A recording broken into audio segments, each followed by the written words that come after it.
Divac, Moncrief, Sikma, Weatherspoon headline 19 Hall class.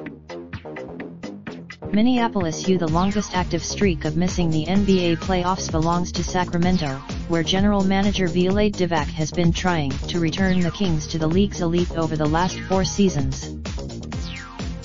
Back when the slick-passing Serbian big man was in the paint, the Kings had quite the run.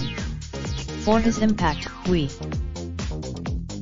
class will be enshrined at the Hall of Fame in Springfield, Massachusetts, on September 6. Selected this year, Divac, who was elected directly by the International Committee, played 16 years in the NBA, including 8 with the Lakers. The 7'1", one of Divac's fellow starters on those Kings teams was Chris Webber, who wasn't included in the class.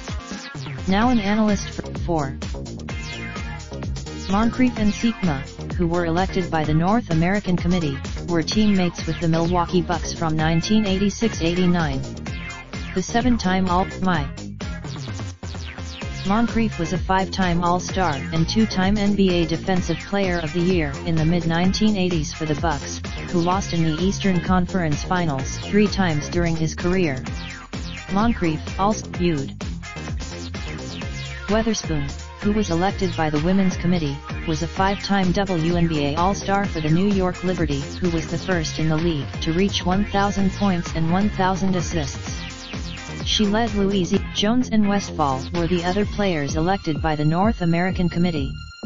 Jones was an 8th. Fitch coached in the NBA for 255 seasons, leading the Celtics to a title in 1981 and still holding the franchise's best winning percentage at .738. The other election, Adles, was a direct election by the Contributor Committee.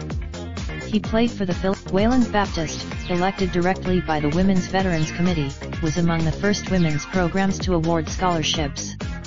Under the guidance of more AP college basketball coverage and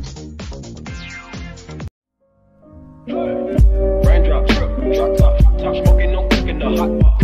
Fucking on your bitch, yeah, that. Looking up, open the park pot.